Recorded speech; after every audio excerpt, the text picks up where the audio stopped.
Shalom again. Haleluya. Sekali lagi shalom, damai sejahtera memenuhi kita semua. Haleluya. Hari ini kita akan belajar lagi. Kita akan melanjutkan pelajaran kita tentang sistem kerajaan Allah.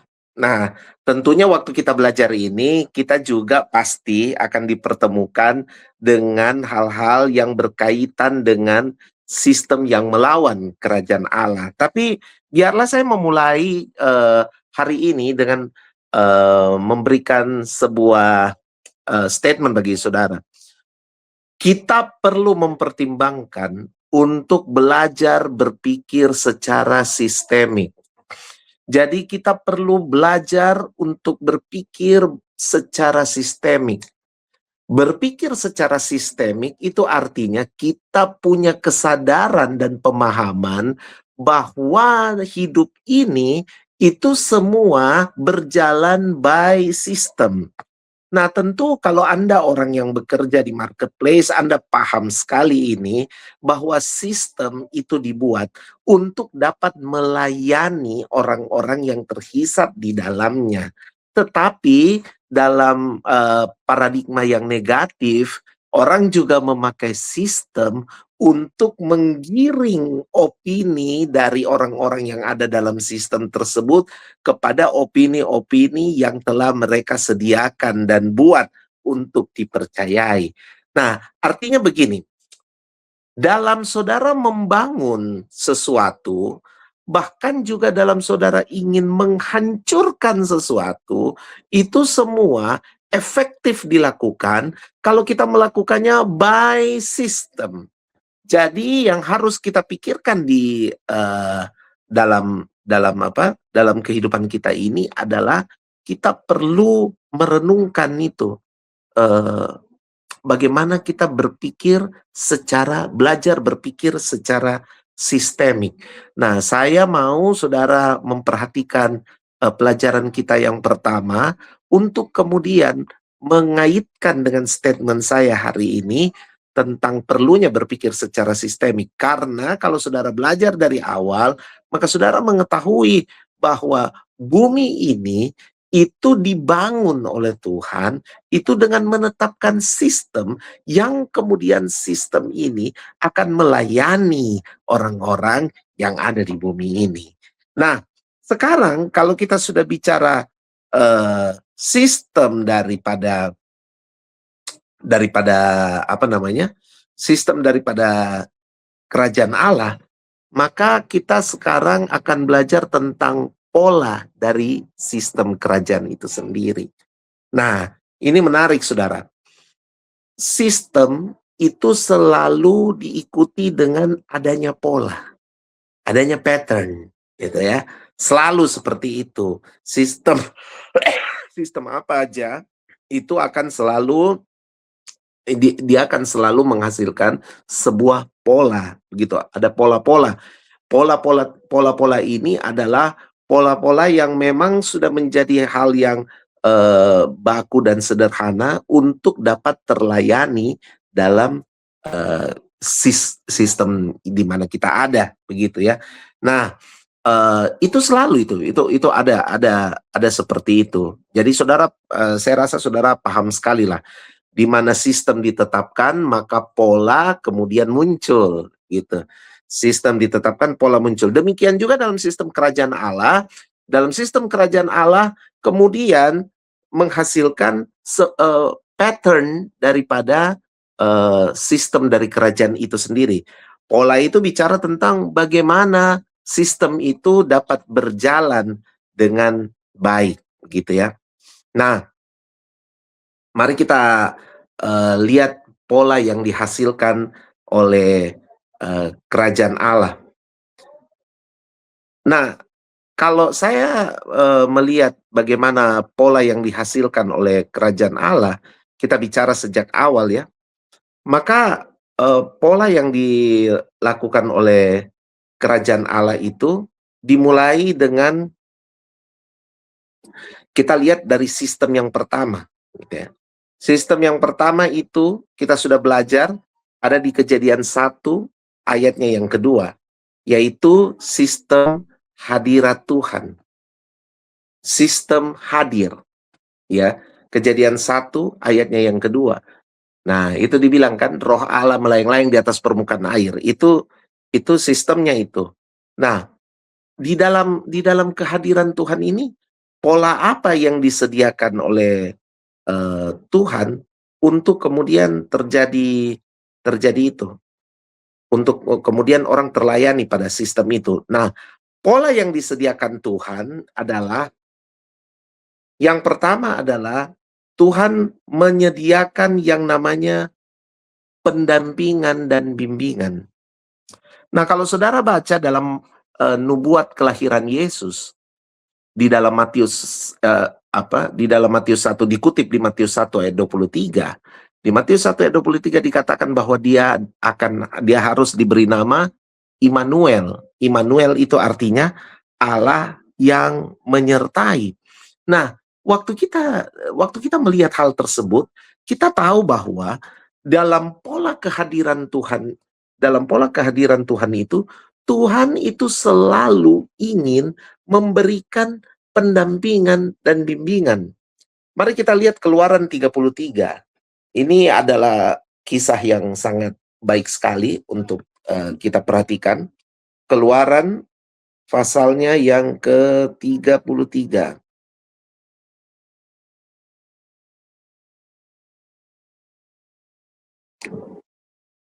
Keluaran.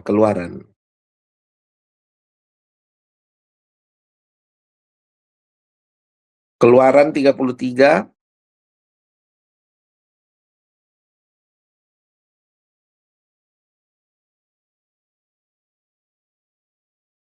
Nah, ini ceritanya saya sudah cerita kalau nggak salah di awal. Dimulai kisahnya itu dari Keluaran 32, ya. Di Keluaran 32 itu bangsa Israel menyembah anak lembu emas, gitu ya. Lalu kemudian di pasal 33 dari kitab Keluaran ini Tuhan meminta penyertaan, Musa meminta penyertaan Tuhan. Nah, kita lihat dari ayat 1 dikatakan, "Berfirmanlah Tuhan kepada Musa, pergilah berjalanlah dari sini engkau dan bangsa itu yang telah kau pimpin keluar dari tanah Mesir ke negeri yang telah kujanjikan dengan sumpah kepada Abraham, Ishak dan Yakub. Demikian kepada keturunan mula akan kuberikan negeri itu." Ayat 2, berkata, "Aku akan mengutus orang malaikat berjalan di depanmu dan akan menghalau orang Kanaan, orang Amori, orang Het, orang Feris, orang Hewi, dan orang Yebus, yakni ke suatu negeri." Ayat 3, yakni ke suatu negeri yang berlimpah-limpah susu dan madu, sebab aku tidak akan berjalan di tengah-tengahmu, karena engkau ini bangsa yang tegar tengkuk, supaya aku jangan membinasakan engkau di jalan. Nah, ini Tuhan berkata seperti ini karena terkait dengan peristiwa orang Israel melakukan penyembahan berhala dengan mendirikan patung anak lembu emas, ya. Kemudian mereka menyembah berhala di situ. Nah, kemudian Tuhan bilang, "Saya sudah tidak mau menyertai kalian," gitu. "Saya tidak akan menyertai kalian." Lalu kemudian Musa Musa membujuk Tuhan. Nah, ayat 12 dibilang, "Lalu berkatalah Musa kepada Tuhan, memang engkau berfirman kepadaku, suruhlah bangsa ini berangkat, tetapi engkau tidak memberitahukan kepadaku siapakah yang akan kau utus bersama-sama dengan aku." Padahal Tuhan di atas sudah bilang, Tuhan mengutus malaikat. Tapi rupanya Musa tidak tidak menganggap penyertaan malaikat itu sebagai jaminan yang sudah memuaskan begitu. Nah, kemudian di ayat 13 Musa masih berbicara seperti itu kepada Tuhan. Akhirnya Tuhan melembutkan hatinya. Nah, ini Tuhan kembali pada apa yang memang dia ingin lakukan pada manusia. Apa yang menjadi kehendaknya memang untuk manusia. Tuhan berkata apa? Ayat 14. Lalu ia berfirman, "Aku sendiri hendak membimbing engkau dan memberikan ketentraman kepadamu." Nah, ini saudara-saudara, ini merupakan polanya Tuhan. Jadi begini, kalau saudara merasa sendiri, Saudara tidak boleh kemudian memastikan bahwa kesendirian itu adalah sesuatu yang Tuhan memang inginkan dalam hidup saudara. Karena Tuhan tidak pernah meninggalkan Anda. Tidak pernah. Pola dari sistem kerajaan Allah di mana ada satu sistem yang namanya hadir itu polanya adalah Tuhan menyediakan apa yang disebut sebagai bimbingan dan penyertaan, tuntunan. Dia bilang, aku sendiri hendak membimbing engkau. Wah, itu luar biasa lah. Luar biasa sekali. Dia tidak hanya membimbing, tapi dia menjanjikan memberi ketentraman kepada Musa gitu. Jadi ini pola yang berulang-ulang terjadi antara Tuhan dengan bangsa Israel di bawah pimpinan Musa. Tuhan tidak pernah melepaskan mereka loh. Mazmur 107 ayat 30, coba kita buka. Mazmur 107 ayat yang ke-30. Mazmur 107 ayat yang ke-30. Dikatakan mereka bersuka cita sebab semuanya reda dan dituntunnya mereka ke pelabuhan kesukaan mereka. Wow. Jadi pola dari sistem kehadiran Tuhan ini adalah dia menyediakan tuntunan bagi kita. Dia kan selalu menuntun saya dan saudara. Jadi tidak mungkin, saudara, tidak mungkin saya dan saudara ini tidak dituntun oleh Tuhan. Sangat tidak mungkin. Nah, hal yang kedua, pola yang kedua dari kehadiran Tuhan ini adalah adanya perlindungan. Ya, adanya perlindungan. Saya sudah terangkan sama saudara kalau tidak salah di pertama bahwa kehadiran itu bicara tentang atmosfer. Nah, kalau saudara tahu tentang atmosfer itu bicara tentang perlindungan sebenarnya. Karena seperti saudara tahu, salah satu fungsi atmosfer di bumi adalah dia itu melindungi kita dari radiasi sinar matahari dan dari benda-benda angkasa yang bisa aja masuk ke bumi. Atmosfer menyaring itu, melindungi kita dari hal tersebut. Maka dalam sistem kerajaan Allah yang namanya hadir ini, muncullah yang namanya perlindungan Tuhan. Ada sistem perlindungan Tuhan. Sekali lagi di Ulangan 33, tepatnya di ayat yang ke-27, Tuhan berkata demikian. Ulangan 33, ayatnya yang ke-27, bisa tolong? Ulangan 33 ayat yang ke-27. Allah yang abadi adalah tempat perlindunganmu, dan di bawahmu ada lengan-lengan yang kekal. Ia mengusir musuh dari depanmu dan berfirman, punahkanlah. Wow, itu perlindungan yang nyata sekali begitu. Perlindungan yang luar biasa. Mazmur 71 ayat 7 coba. Mazmur 71 ayatnya yang ke-7. Mazmur 71 ayatnya yang ke-7. Bagi banyak orang, aku seperti tanda ajaib, karena engkaulah tempat perlindunganku yang kuat. Apa yang membuat saya dan saudara jadi tanda ajaib? Karena terbukti Tuhan kita itu menjadi tempat perlindungan kita yang begitu kuat. Nah, kalau saudara baca Efesus pasal 6 tentang apa? Tentang senjata-senjata rohani, salah satu perlengkapan senjata rohani kita adalah perisai, yang disebut sebagai perisai iman. Nah, kenapa disebut perisai itu sebagai salah satu ini? Karena itu menunjukkan Allah itu berinisiatif melindungi kita sampai dengan dia rela untuk berkorban bagi kita. Karena kalau perisai itu, dia yang lebih dulu kena senjata.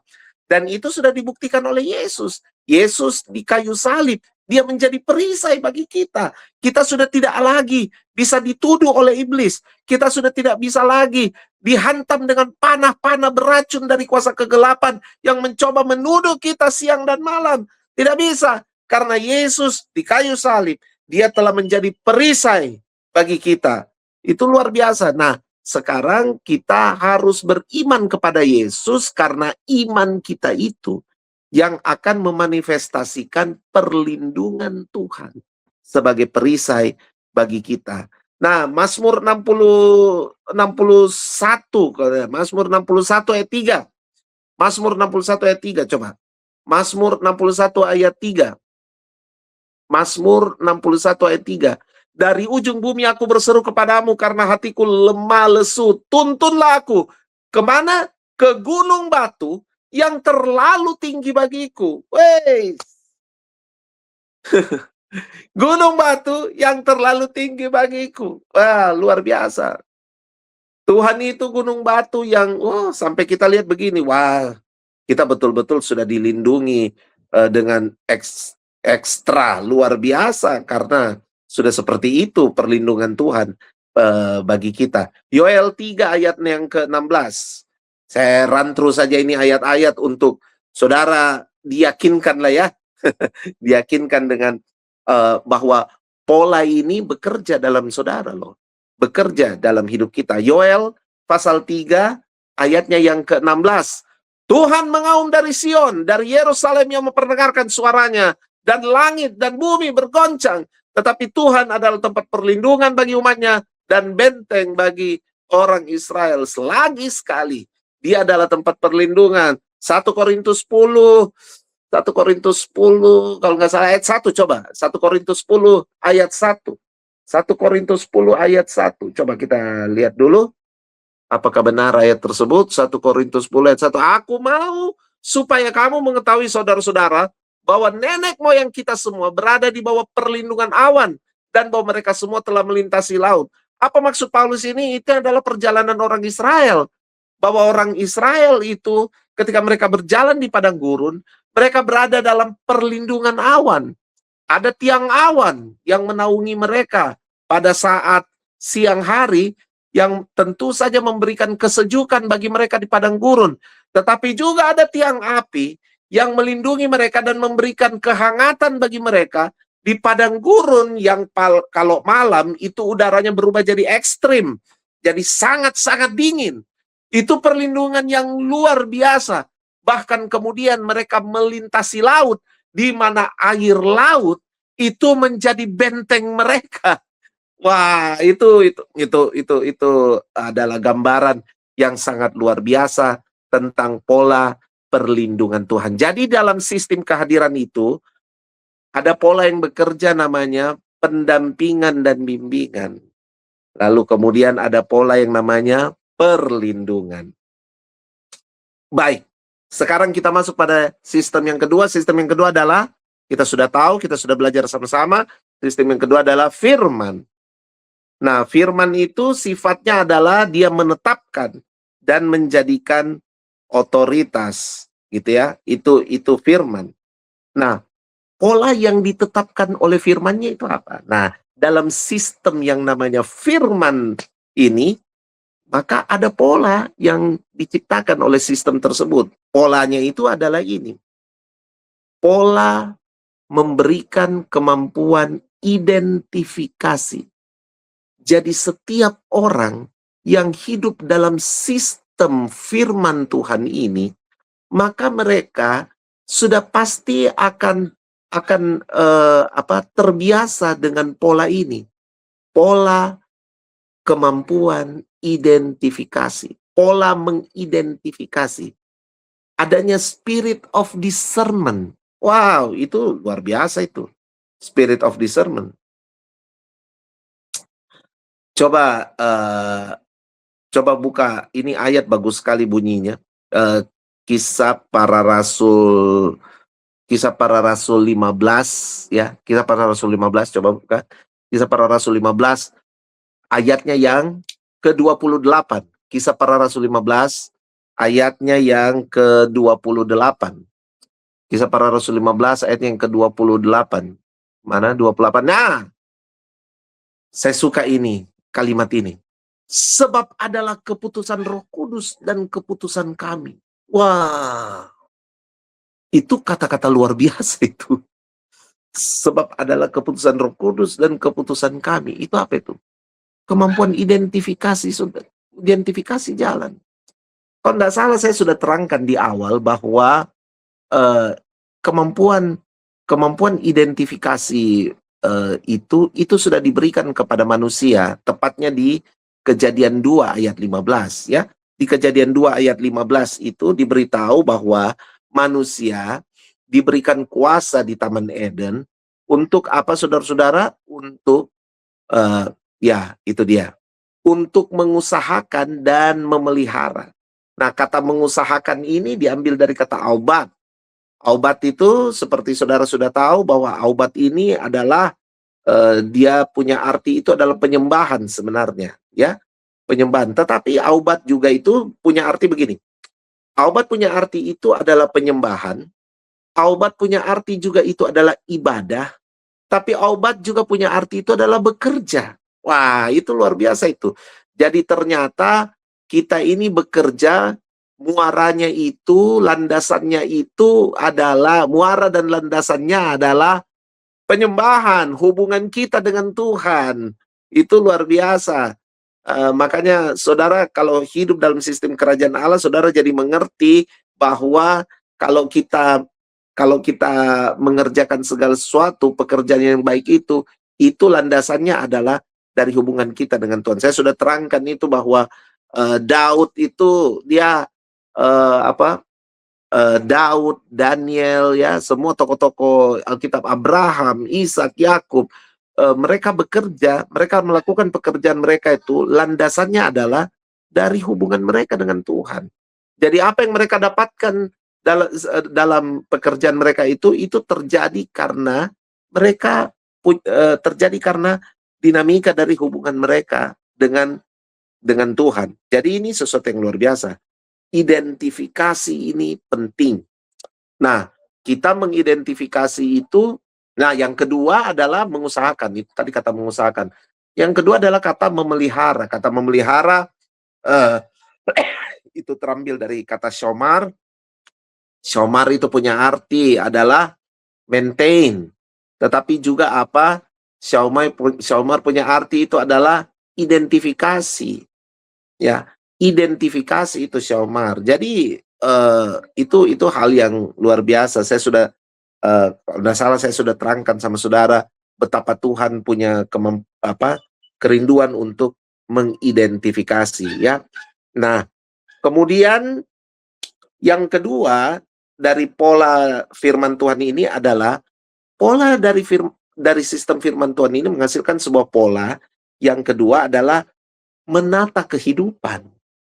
Atau kalau kita singkat aja, harmonisasi. Coba buka Yohanes pasal 1 ya. Yohanes pasal 1 ayat 4-5.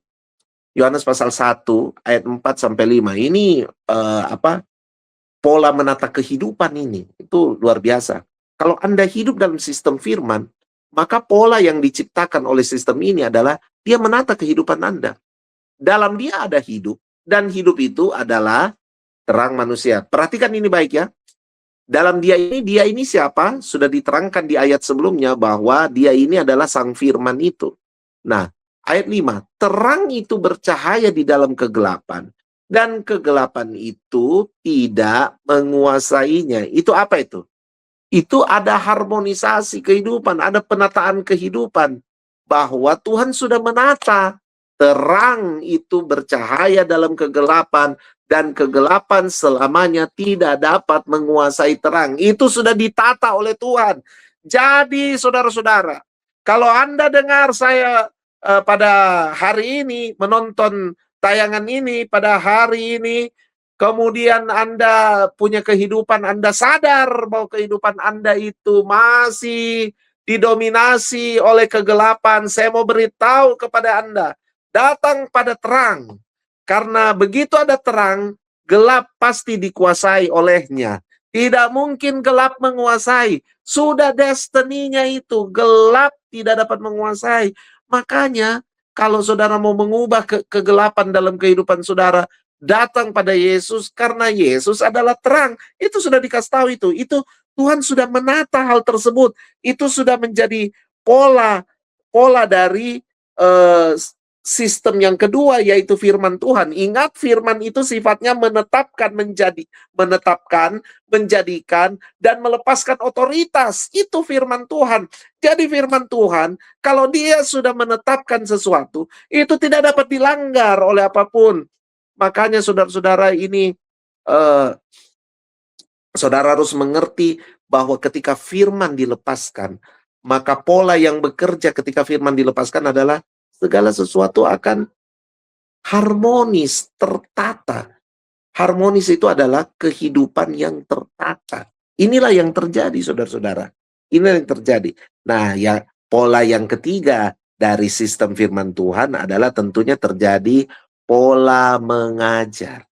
Nah, saya yakin, saudara, kalau Anda hidup dalam firman, Anda hidup berdinamika dengan firman Tuhan, merenungkan firman siang dan malam seperti Mazmur pasal 1 katakan, maka yang terjadi adalah secara alamiah dan spiritual, Anda itu punya kemampuan mengajar. Saudara ingat bahwa amanat agung itu bilang bahwa salah satu perintah yang diberikan kepada kita di dalam amanat agung itu adalah dan ajarkanlah mereka segala sesuatu. Bukankah itu yang dikatakan di Matius 28 mulai dari ayat 18-19 ya? Dan ajarkanlah mereka segala sesuatu. Ajar. Jadi semua orang yang mengaku bahwa Yesus adalah Tuhan dan Juru Selamat, mereka itu diharuskan, diperintahkan untuk mengajarkan orang segala sesuatu yang berkaitan dengan firman tersebut, ya kan, ayat 20 dari pasal 28 kitab Matius. Ajarlah. Ada kata ajar di situ. Kata ajar di situ diambil dari kata didasko. Dari kata didasko itu kita kemudian tahu bahwa didasko ini adalah selain bentuk disiplin dalam mengajar, tapi didasko juga adalah sebuah penggambaran dari sebuah proses untuk belajar bersama, ya kan? Karena kata balai pertemuan orang Yahudi itu yang disebut sinagog, gitu ya. Itu berasal dari sin dan agoge, yang di mana dari kata sin dan agoge itu kemudian diketahui bahwa itu artinya adalah tempat belajar bersama. Iya kan? Makanya di dalam sistem pengajaran orang Yahudi ada yang namanya hafruta. Apa itu hafruta? Belajar bersama. Ternyata mereka hadir di sinagog itu tujuan awalnya adalah supaya mereka belajar bersama. Nah, ini erat kaitannya dengan kalau kita bahas sistem yang pertama, yaitu kehadiran Tuhan, itu erat sekali kaitannya dengan pola yang dihasilkan dari kehadiran Tuhan itu. Adanya tersedianya pendampingan dan bimbingan serta tuntunan Tuhan. Nah, itu luar biasa. Jadi, mengajar. Saya yakin, saudara, kalau saudara memang hidup terhisap dalam sistem ini, yang bernama firman Tuhan ini, maka saudara pasti punya kemampuan untuk mengajar. Ya, kalau Anda bilang, oh, mengajar mesti seperti Bapak Pendeta. Bagus juga, tapi harusnya semua apa yang kita katakan itu muatannya itu selalu mengajar orang. Karena firman itu selalu mengajar. Firman itu selalu mengajar. Dalam Yesaya 48, coba Yesaya 48, Yesaya 48 ayat 16, 17. Coba 16 dulu, coba lihat. Yesaya 48, coba. Oh iya, ayat 17 ini, sudah.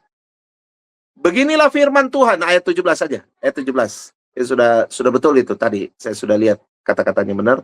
Ayat 17. Beginilah firman Tuhan penebusmu yang Maha Kudus Allah Israel. Akulah Tuhan Allahmu yang mengajar engkau tentang apa yang memberi faedah, yang menuntun engkau di jalan yang harus kau tempuh. Nah, kalau kita menerima pengajaran firman Tuhan, maka apa yang akan kita lepaskan ke sesama kita adalah hal-hal yang memberi faedah. Ya kan? Apa itu faedah? Hal-hal yang berguna. Hal-hal yang berguna itu. Iya. Jadi orang kalau hidup dalam sistem firman, perkataannya itu selalu berguna. Selalu tentang hal-hal yang berguna. Makanya lawan dari perkataan yang berfaedah itu adalah perkataan yang sia-sia. Perkataan yang sia-sia itu perkataan yang tidak berguna. Iya, orang yang sering memperkatakan hal yang sia-sia sudah dapat diketahui bahwa dia tidak hidup dalam sistem kerajaan Allah yang namanya firman Tuhan. Karena dia tidak terpola. Dia tidak terpola di situ. Nah, melangkah lagi di sistem yang selanjutnya. Sekarang sistem yang selanjutnya adalah kebaikan. Ya kan? Kita lihat itu di Kejadian 1 ya. Di Kejadian 1 ada di ayat 10, ayat 12, ayat 18 ya kalau tidak salah. Itu selalu dibilang assessment-nya Tuhan ya, setelah menciptakan dia bilang bahwa maka Tuhan melihat semuanya itu baik ya. Ayat 18 demikian. Nah, pola yang terjadi dalam sistem kebaikan ini adalah yang pertama, pola yang terjadi dalam sistem kebaikan ini yang pertama adalah apa yang saya sebut sebagai pola sinkronisasi. Pola keselarasan. Ya, sinkronisasi. Coba kita lihat itu pola sinkronisasi ya. Yang pertama disinkronkan di kita itu, yang pertama itu yang disinkronkan di kita itu adalah hal berdoa. Nah, kita mau bahas ini tentang hal berdoa.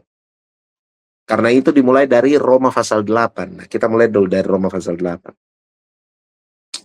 Kata doa pertama kali muncul, kalau tidak salah saya sudah pernah singgung ini. Kata doa pertama kali muncul itu di Kejadian 20 ayat yang ke-7 ya. Pertama kali muncul itu kata doa di situ. Kata doa di situ dari bahasa Ibrani namanya palal. Palal itu punya arti adalah to intervene, berdiri. Berdiri menjadi apa? Menjadi juru syafaat. Jadi doa itu pada dasarnya adalah melepaskan otoritas bagi orang-orang kudus sebenarnya. Bagi kehidupan sosial kita. Jadi doa itu bukan sesuatu yang lahir karena kebutuhan-kebutuhan individu. Kalau untuk hal yang individu antara kita dengan Tuhan, itu yang disebut sebagai our worship in worship. Itu kan begitu kan? Ya, makanya kalau saudara belajar ya, ketika Tuhan menciptakan alam semesta ini beserta isinya, hubungan manusia dengan Tuhan itu belum ada kata doa muncul di situ. Karena hubungan manusia dengan Tuhan itu adalah hubungan yang ngobrol. Hubungan yang apa itu? Itu ngobrol itu bahasa ininya itu sudah penyembahan. Bukan penyembahan yang seperti kita pikir, seperti yang kita lihat sekarang begitu. Bukan. Tapi ini adalah hubungan yang natural tapi supranatural. Ngobrol dengan Tuhan. Hubungan yang ada sinkronisasi yang begitu luar biasa antara manusia dengan Tuhan. Itu yang terjadi kan. Kalau saudara baca Kejadian pasal 3 bagaimana Tuhan masuk ke Taman Eden di hari yang sejuk, berjalan, itu kan gambaran bahwa setiap hari Tuhan melakukan itu kepada Adam dan Hawa, bahwa dia datang dengan pokoknya hubungannya manusia dengan Tuhan itu seperti itu. Nanti kemudian terjadi di mana manusia dengan Tuhan sudah mulai ada yang disebut dengan altar ya, ada yang disebut dengan altar. Nah, altar ini sebenarnya adalah pertemuan Allah dengan manusia yang berdosa. Iya kan? Manusia berdosa ingin mendeklarasikan diri, mendeklarasikan imannya kepada Tuhan, maka mereka mendirikan altar untuk mengingat perjalanan mereka. Itu kan yang terjadi kan. Nuh lebih dulu mendirikan altar. Nuh mendirikan altar di Gunung Ararat ketika kapal sudah tersandar di pegunungan Ararat dan kemudian air bah sudah surut, lalu kemudian Nuh mengambil apa? Nuh memasang memberikan korban kepada Tuhan. Itu altar pertama. Itu altar pertama. Bagaimana Tuhan melepaskan janjinya bahwa dia tidak akan membinasakan lagi manusia dengan cara seperti itu. Itu pertemuan antara Tuhan yang kudus dengan manusia yang ingin pulih dari dosa, yang berjanji kepada Tuhan. Nah, ya, altar itu sebenarnya gambaran dari itu. Lalu kemudian kita tahu ketika Abraham berjalan, dia juga mendirikan altar, mezbah di Hebron. Dia mendirikan hal tersebut pertama kali untuk mengingat perjalanannya dengan Tuhan, mengingat perjanjiannya dengan Tuhan. Jadi itu saudara-saudara, itu adalah sejarahnya. Nah, mari kita lihat ayat 26 dari Roma pasal 8. Ayat 26, Roma pasal 8. Roma pasal 8 ayat yang ke-26. Demikian juga Roh membantu kita dalam kelemahan kita. Oke. Apa kelemahan kita? Dikatakan begini, sebab kita tidak tahu bagaimana sebenarnya harus berdoa. Tetapi Roh sendiri berdoa untuk kita kepada Allah dengan keluhan-keluhan yang tidak terucapkan. Jadi saudara-saudara, ternyata Tuhan tahu bahwa kelemahan utama kita itu berdoa. Kenapa berdoa merupakan kelemahan utama kita? Karena kita egois. Kita suka malas berpikir untuk orang lain. Kita selalu berpikir tentang aku dan aku, ya kan? Kita selalu berpikir tentang aku dan aku. Makanya kemudian sulit bagi kita berdoa kalau kita masih egois, ya kan? Nah, kita selalu berpikir berdoa untuk diri sendiri, yang penting itu berdoa. Padahal enggak, saudara. Definisi doa pertama tidak begitu. Lihat itu ya. Tetapi Roh sendiri. Nah, Roh itu huruf besar di situ. Berarti apa? Roh Tuhan sendiri. Dia berdoa untuk kita kepada Allah dengan keluhan-keluhan yang tidak terucapkan. Ya, dengan keluhan-keluhan. Saya sudah pernah terangkan sama saudara bagaimana Hana berdoa dengan keluhan-keluhan yang tidak terucapkan. Saya tidak akan ulang lagi hal tersebut. Nah, ke ayat 27, maju ke ayat 27, lalu kemudian di ayat 27 dikatakan, ayat 27, dan Allah menyelidiki hati nurani, mengetahui maksud Roh itu, yaitu bahwa ia sesuai dan kehendak Allah berdoa untuk siapa, saudara?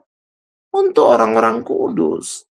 Jadi sinkronisasi yang dikerjakan Tuhan kepada kita itu, yang pertama di dalam doa.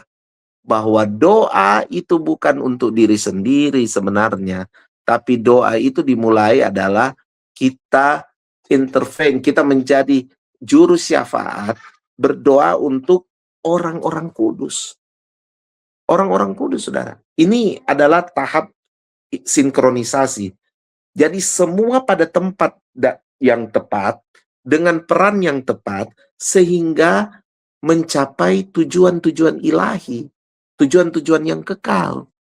Nah, ini penting kita mengetahui hal ini. Lanjut ke ayat 28. Kalau di ayat 28, lain lagi itu. Di ayat 28 dia bilang gini, dan kita tahu sekarang, ya kan?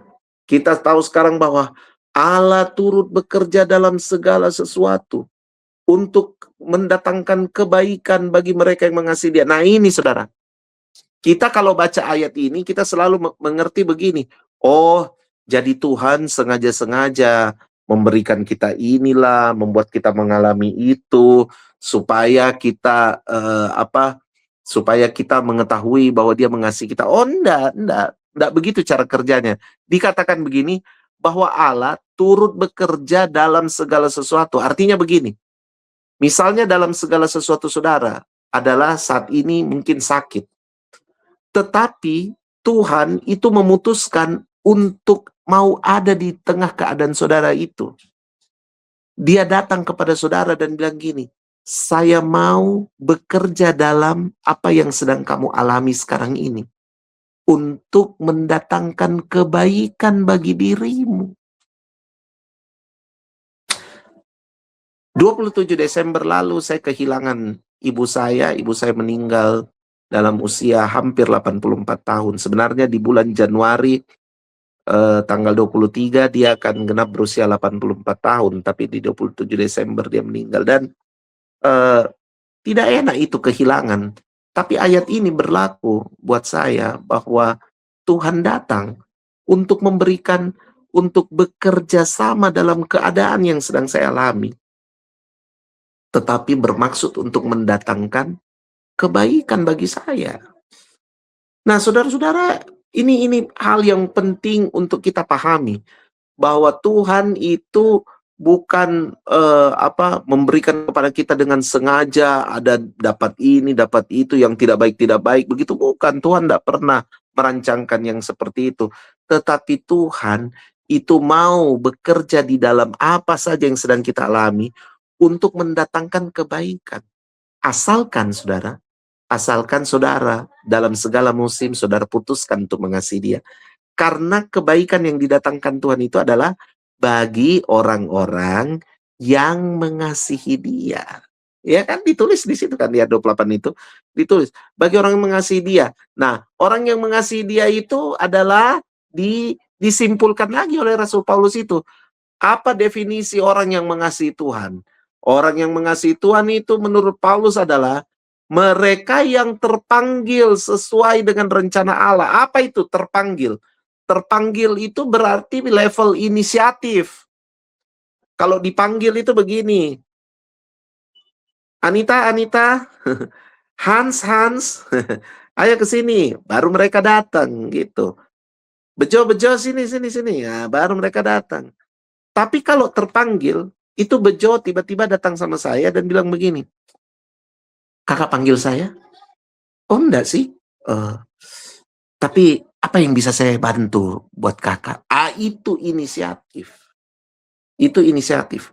Nah, Paulus bilang bahwa orang yang mengasihi Tuhan itu tidak hanya berhenti menjadi orang yang menerima kasih Tuhan, tetapi orang yang dalam penerimanya terhadap kasih Tuhan itu, dia kemudian menjadi orang yang berinisiatif. Sama saudara, kalau saudara punya hubungan dengan orang ya, apalah itu. Hubungan suami istri, kalau istri atau suami saudara kurang berinisiatif, saudara pasti juga akan rasa, dia ini benar-benar nggak merhatiin saya ya. Ini benar-benar nggak peduli sama saya ya. Oh, nggak ada inisiatif-inisiatifnya gitu. Iya kan? Iya. Pun demikian hubungan kita dengan anak atau anak terhadap orang tua. Yang paling kita tunggu itu adalah kejutan-kejutan, surprise, inisiatif-inisiatif. Dan inisiatif itu selalu menyenangkan. Coba bayangkan kalau Anda sebagai orang tua dan tiba-tiba anak Anda tidak bilang A, tidak bilang B, tiba-tiba dia sudah cuci mobil saudara. Tanpa saudara harus suruh. Itu kan menyenangkan. Anda lihat bahwa wow, dia berinisiatif, kita nggak perlu teriak-teriak, dia langsung ini sendiri. Kita bahkan tidak suruh malah, dia malah ini sendiri. Ya kemudian kalau ada yang bilang itu karena ada maunya, itu lain lagi. Tapi paling tidak begini, inisiatif itu penting. Orang yang mengasihi Tuhan digambarkan Paulus sebagai orang yang terpanggil, berinisiatif. Berinisiatif untuk apa? Dia bilang gini, bagi mereka yang terpanggil sesuai dengan rencana Allah. Kata sesuai itu berarti apa? Sinkronisasi, dicocokkan. Iya toh? Jadi kalau saya baca ayat itu, saya bisa bilang begini. Bagi orang yang mengasihi dia, yaitu bagi mereka yang berinisiatif untuk dicocokkan pada apa saja yang Tuhan mau. Iya kan? Sinkronisasi kan? Mereka bersedia untuk disesuaikan. Kan ditulis begitu di ayat 28. Disesuaikan dengan apa saja yang Tuhan mau. Nah, itu pola yang pertama dari sistem kebaikan. Pola yang kedua dari sistem kebaikan adalah pola saling. Wah, saling itu penting. Saling yang paling utama itu adalah saling mengasihi. Itu sudah paling utama. Coba buka Yohanes 13. Yohanes 13 ayat 34 lah ya. 34 coba. Yohanes 13 ayat 34 sampai Yohanes 13. Yohanes 13 ya. Aku memberi perintah baru kepada kamu, yaitu supaya kamu saling mengasihi. Sama seperti aku telah mengasihi kamu, demikian pula kamu harus saling mengasihi. Ayat 35. Ayat 35. Ayat 35, bagaimana? Dengan demikian semua orang akan tahu bahwa kamu adalah murid-muridku, yaitu jikalau kamu saling mengasihi. Ini saling mengasihi diulang-ulang lagi. Yohanes kemudian tulis lagi dalam suratnya di 1 Yohanes, 2 Yohanes, dia kasih tahu lagi bahwa saling mengasihi itu adalah isu yang paling penting untuk menggambarkan bahwa kita adalah orang yang dimuridkan oleh Yesus Kristus. Maka kita harus saling mengasihi saudara-saudara. Saling mengasihi itu adalah hal yang terpenting yang harus kita pertimbangkan. Efesus pasal 4 ayat 2. Efesus pasal 4 ayat 2. Coba. Efesus. Hendaklah kamu selalu rendah hati, lemah lembut dan sabar. Tunjukkanlah kasihmu dalam hal saling membantu. Itu lagi. Muncul lagi itu. Ada hal saling. Saling yang kedua setelah saling mengasihi adalah saling membantu. Ayo saudara, kita harus saling membantu. Budayakan untuk saling membantu. Budayakan hal tersebut. Berinisiatiflah untuk saling membantu. Saya selalu ingat di masa COVID, orang semua berinisiatif, khususnya anak-anak Tuhan, berinisiatif untuk saling membantu. Bahkan inisiatif hal ini sudah jadi lintas agama. Nah, Alkitab memang memerintahkan kita dalam hidup kita berjemaat, kita harus apa? Saling membantu. Masih di pasal yang sama, di ayat 32, coba. Ayat 32, pasal 4 dari surat Efesus. Efesus 4 ayat 32. Coba. Tetapi hendaklah kamu ramah seorang terhadap yang lain, penuh kasih mesra dan saling mengampuni. Jadi saling yang ketiga adalah saling mengampuni. Ini ada ini. Saling mengampuni. Saling mengampuni. Jadi saling mengasihi, saling membantu, saling mengampuni. Ibrani pasal 10. Coba. Ibrani pasal 10 ayat 24. Mulai. Ibrani pasal 10 ayat 24. Dan marilah kita saling memperhatikan supaya kita saling mendorong dalam kasih dan dalam pekerjaan baik. Ayat 25, ayat 25, 25. Janganlah kita menjauhkan diri dari pertemuan-pertemuan ibadah kita seperti yang dibiasakan beberapa orang.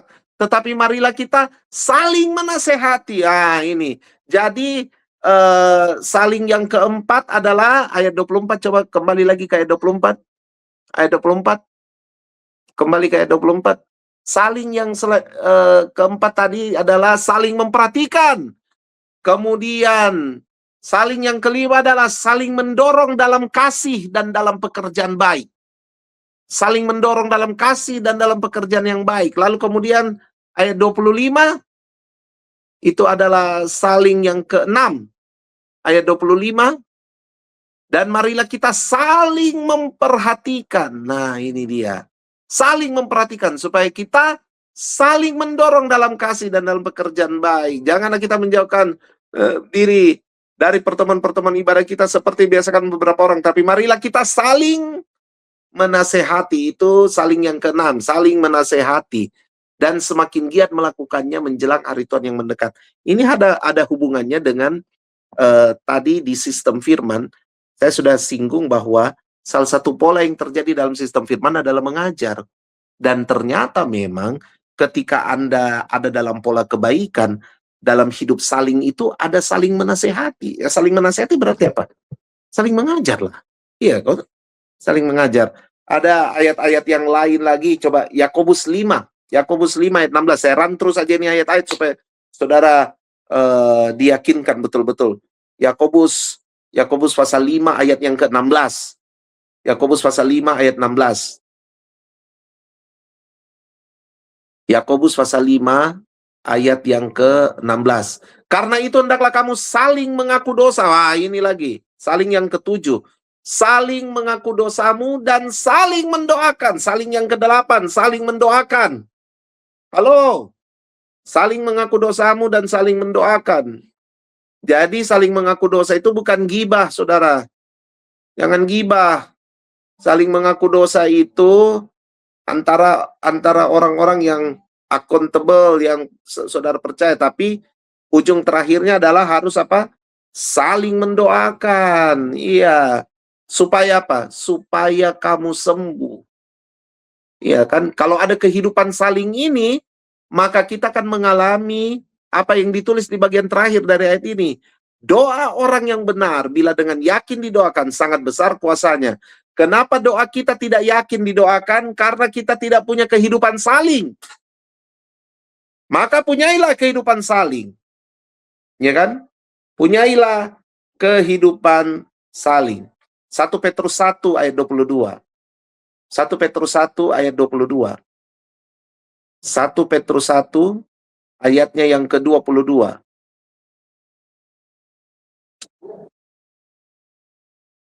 1 Petrus 1 ayat 22. Karena kamu telah menyucikan dirimu oleh ketaatan kepada kebenaran, sehingga kamu dapat mengamalkan kasih persaudaraan yang tulus ikhlas. Hendaklah kamu bersungguh-sungguh saling mengasihi dengan segenap hatimu. Ya, ini mempertajam, saling mengasihi dengan segenap hatimu. Oke, kita masuk pada sistem yang keempat, yaitu sistem berkat. Sistem berkat. Kejadian 1 ayat 28 itu sistem berkat, ya. Apa pola yang terjadi dalam berkat? Ya. Pola yang terjadi dalam sistem berkat ini adalah adanya pola kasih karunia. Nah, ini dia. Adanya pola kasih karunia. Kenapa ada pola kasih karunia di situ? Karena ketika Anda diberkati, itu berarti Allah mempercayai Anda. Tuh. Karena kata berkat itu dari kata barak, ya. Atau kemudian ada kata lain berekah, sama aja tuh. Barak, berekah itu punya arti begini, bahwa ada orang yang bersujud dan menerima kepercayaan. Menerima kepercayaan, dia menerima tanggung jawab. Itu kata barak dan berekah, dipercaya. Dipercaya. Waktu dibilang Allah memberkati kita, berarti Allah mempercayai kita. Nah, saudara, itulah yang dikatakan sebagai sistem kasih karunia. Jadi kapan kasih karunia ada? Ketika manusia diberkati. Ketika mereka dibuat, setelah mereka dibuat, lalu dibilang gini, lalu Allah memberkati mereka. Allah memutuskan untuk mempercayai manusia. Itu luar biasa loh. Dan itu diulangi lagi oleh Tuhan sampai pada peristiwa Natal.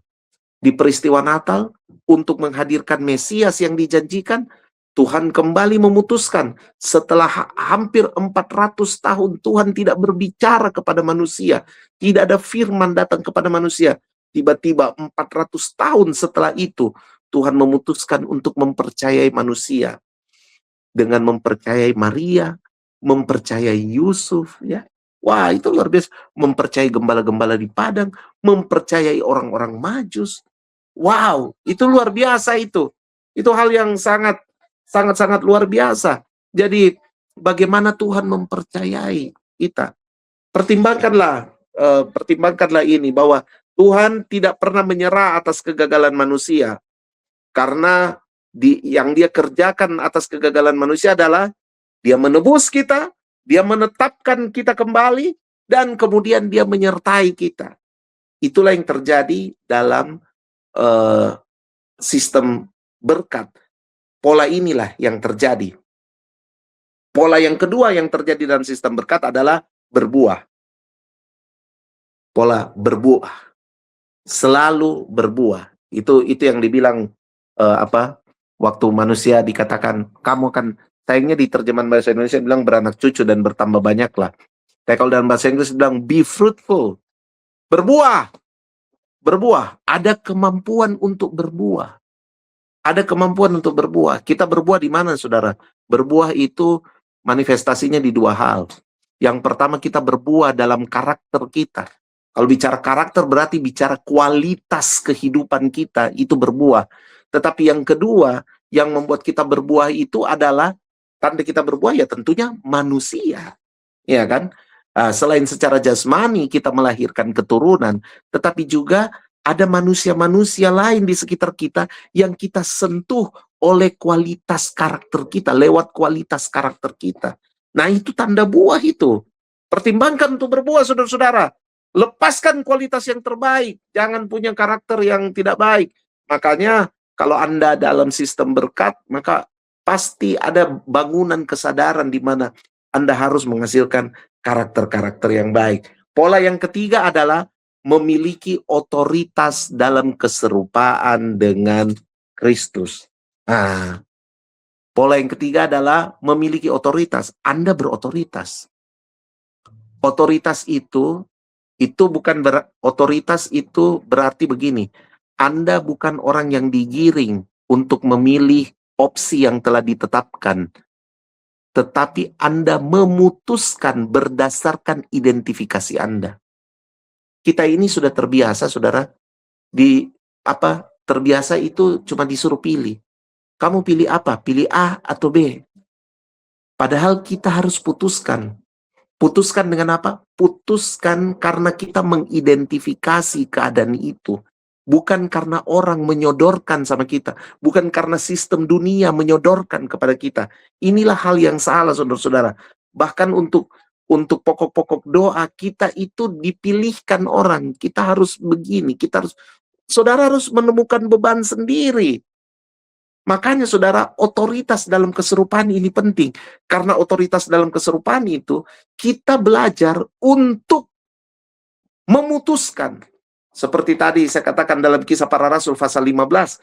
Kami memutuskan bersama dengan Roh Kudus. Putuskan, saudara. Bukan saudara harus dicecoki dulu, dikasih opsi-opsi dulu untuk memilih. Bukan, saudara. Tapi saudara mengidentifikasi, memutuskan. Dan saudara punya otoritas. Karena otoritas saudara itu berasal dari apa? Dari keserupaan dengan Tuhan. Makanya lagi-lagi isu karakter sangat mengemuka.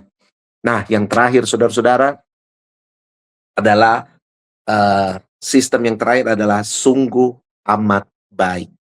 Di ayat 31 dari Kejadian pasal 1 dikatakan, maka Tuhan melihat semuanya sungguh amat baik. Apa sih sungguh amat baik itu? Sungguh amat baik itu sempurna. Iya tak? Sungguh amat baik itu sempurna. Nah, kita takut ini mendekati kata sempurna. Karena kita selalu bilang, sempurna milik Tuhan. Kita tidak mungkin. Loh, sempurna itu Tuhan sudah, karya salib Yesus telah menyempurnakan saya dan saudara. Apanya kita yang sempurna? Rohnya kita sudah sempurna. Roh kita itu sudah sempurna dan tidak dibaharui lagi karena sudah sempurna oleh salib Yesus. Yang menunggu pembaharuan itu, yang berproses itu adalah jiwa kita. Di mana di dalam jiwa itu adalah pikiran, perasaan, dan kehendak. Ini. Nah, pikiran, perasaan, dan kehendak ini yang akan memandu tubuh kita. Sehingga kemudian kita dapat mempersembahkan. Itulah sebabnya kita harus mempersembahkan tubuh kita menjadi persembahan yang hidup, kudus, dan berkenan. Nah, pola yang terjadi dalam prinsip sempurna ini, sistem sungguh amat baik ini, adalah tersedianya pengampunan dan pemulihan, restorasi. Ya. Dalam perjalanan kehidupan kita ini, kita pasti banyak bikin salah. Banyak kita bikin salah. Kesalahan itu adalah bagian dari proses kita belajar. Ya. Tetapi dalam proses itu, Tuhan selalu menyediakan apa? Pengampunan dan pemulihan. Ini bicara seperti ini bukan berarti bahwa saudara bebas buat dosa seenakmu. Enggak. Tapi prinsip ini memberitahu kepada kita bahwa betapa kita harus begitu menghormati Tuhan. Sebab Tuhan begitu menyayangi kita dan memberikan kita kesempatan. Atau dengan kata lain saya bilang, Tuhan menghormati kita. Dia tahu bagaimana kita punya pergumulan. Makanya dibilang, imam besar yang kita miliki tidak seperti yang lain. Imam besar yang turut merasakan kelemahan kita. Dia mengerti banget. Dia tahu banget. Makanya dalam proses sempurna ini, pola yang disediakan oleh Tuhan adalah dia selalu menyediakan pengampunan dan pemulihan. Dia selalu menyediakan hal-hal tersebut buat kita. Nah, pola yang kedua adalah ia memutuskan berdiam di dalam manusia. Nah, ini saudara. Tuhan bukan saja cuma mengampuni dan memulihkan kita, tetapi dalam proses kita berjalan, Dia memutuskan untuk berdiam di dalam kita lewat Roh Kudus-Nya. Dan ketika Dia berdiam di dalam kita, disitulah kita melihat bagaimana Tuhan menyempurnakan kita dari hari ke hari. Kolose 1 ayat 27 dikatakan bahwa rahasia yang sudah tertutup berabad-abad, yang tidak tersingkap itu. Rahasia itu dalam ayat 27 dari Kolose pasal 1 dikatakan bahwa rahasia itu adalah Kristus. Sayangnya di bahasa Indonesia dibilang di tengah-tengah. Di bahasa Inggris bagus, dibilang apa? Kristus di dalam kamu. Kristus di dalam kamu itu adalah Kristus yang adalah pengharapan akan kemuliaan. Itu berdiam di dalam saya dan saudara. Saya tutup sesi hari ini dengan membacakan kepada saudara Matius 5 ayat 48. Mari kita buka Matius 5 ayat 48 yang berkata demikian. Karena itu, haruslah kamu sempurna, sama seperti Bapamu yang di sorga adalah sempurna. Haleluya. Tuhan Yesus memberkati kita semua. Haleluya.